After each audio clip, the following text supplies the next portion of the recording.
Бүгінгі видеомды тауық пен сұңқар туралы мысал әңгімемен бастайын. Мотивация беру мақсатында әр жерде айтылып жүрген мысал әңгіме мынау. Тағдырдың тәлкегі ме, адамның әдейі жасаған тәжірибесі ме, ол жағы белгісіз бір сұңқар шыңдағы ұясынан құлап, тауық ұясынан бірақ шығыпты деседі. Жаратылысы күнге ұшқан сұңқар еді, бірақ оны жұмыртқадан тауық басып шығарыпты. Өзінің кім екенін білместен тауық көркесінде қанаты қатайыпты. Бірақ бірде-бір рет ұшу туралы үйретілмегендіктен ұшуға талпынбапты. Күндердің күнінде әлгі сұңқар аспаннан қалықтаған өзін сияқты бір құсты көреді.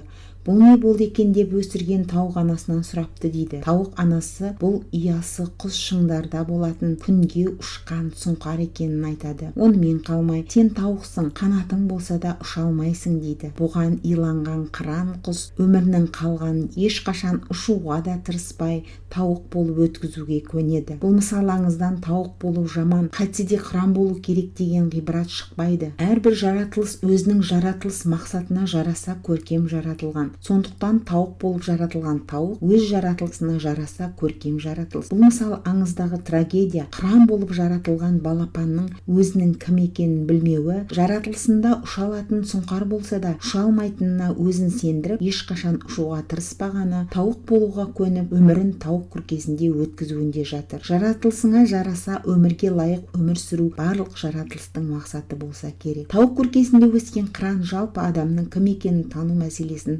символмен, бейнемен жеткізген әдемі мысал әңгімеден ғибрат алу бізге де керек секілді. Осы мысал әңгімені айтумен бастаған әңгімемді әліппеде тауық, күнге ұшқан сұңқар ұрпағымызды қыран менталитетімен тәрбиелеу тақырыбымен жалғамақпын. Әңгіменің ақырын білгіңіз келсе, Естісөз YouTube каналыма жазылып, ұнаса лайк басып, қолдап, ұнамаса да пікіріңізді жазып кетуіңіз мен үшін маңызды болар еді. Әңгімемді одан әрі қарай атақты американдық режиссердің сөзімен жалғайын. Бізден алғаныңызды қалаймыз, алдымен бізден ұрлағаныңызды қалаймыз. Себебі ұрлай алмайсыз. Сіз біз не берсек соны аласыз және соны өз үніңізбен қоясыз. Осылайша өз үніңізді табасыз деген екен Фрэнсис Форд Коппола. Атақты американдық кинорежиссер, сценарист, продюсер, кино өнерінің керемет туындысының бірі, Өкіл әке фильмін жасаушы, бұдан басқа да көптеген керемет істер жасаған Фрэнсис Форд Копполаның өнер, шығармашылықтағы ауыз күйіс жайлы осы сөзін видео ессемде келтіруімдегі мақсатынау. Коппола секілді өнер қырандары ешкімге ұқсамайтын оригинал істер жасайды. Басқалар оларға қарап үйреніп, кейде қайталап жатады. Сондықтан бұл сияқты өнер қырандары өздерінен алып алады, тіпті ұрлайды ау деп те қам жемей, тек алғандарға өз үндеріңді, өз тұжырымдарыңды қосу керексіңдер. Сонда ғана өздеріңе тән ерекше жаңа тың туынды пайда болады, жасалады деп ескерткен екен осы сөзінде. Копполаның сөзін келтіруіме себеп болған бастауыш оқулықтарындағы көрнекіліктердің эстетикалық және қазіргі кезде үзбей айтылып жүрген жас балапандарды креативтілікке баулу жағдайы. Әңгіме креативтілік жөнінде болғандықтан кино өнері қыранының сөзін әдейі келтірдім. Бұған қосымша сурет өнерінен танымал суретші Рене Магриттің бір картинасын осы жерде еске ала кетейін. Рене Магриттің ес айнасы суретін еске түсірген, бастауыш білім беру мазмұнына толық сай деп мамандар баға берген 2021 жылы шыққан жаңа оқулық әліппедегі тауық суреті. Рене Магрит Бельгия суретшісі, сырға толы сиқырлы картиналарымен танымал. Суретші мақсатының көрерменді ойландыру екенін өзі де айтқан екен. Сол себептен картиналары жұмбақ, толықтай сырын ашу оңайға соқпайды. Бір нәрсенің суретін салып, негізінен көріп тұрған нәрсе ол нәрсе емес деп жазып қойған картиналары бар. Картинамды көрген адам бұл не болды екен деп ойланады дейді. Өз картинасының мағынасын ашып нақты көп нәрсе айтпаған. Өнер танушылар әртүрлі тұжырымдайды және сондықтан әлі күнге сырға толы. Сырға толы картинасының бірі естің айнасы деп аталады. Бағанадан бері Копполаның сөзін келтіріп сырға толы Рене Магриттің картинасын көрсетіп жатқандағы айтпағым, жұмыртқадан тауық шықты ма, әлде тауықтан жұмыртқа ма деген мыңжылдық тартысты бұдан былай әліппедегі мына сурет арқылы бірінші сынып балалары жалғастыратын болды. Балаға қойып берген көрнекіліктер мен суреттердегі эстетикалық талғам, жаратушылық жайлы айтқан бұл сөйлемдерде сарказм бар екенін ескерте кетейін. Жас қырандар балапан, жайып қанат ұмтылған, көздегені көк аспан демеп пе еді Мағжан Жұмабаев. Көк туымызда да күнге ұшқан сұңқар бейнесі бар. Олай болса, 2021 жылы әліппеге қойылған көп тауық суретіндегі креативтіліктің мағынасы не болды екен? Осы сұрақтар әңгіменің басында айтып кеткен тауық күркесінде өсіп, өмірі тауық болып өткен сұңқар мысал әңгімесі жайлы осындай бір видео жасауыма себеп болды. Әліпбиге қойылған тауық суретінің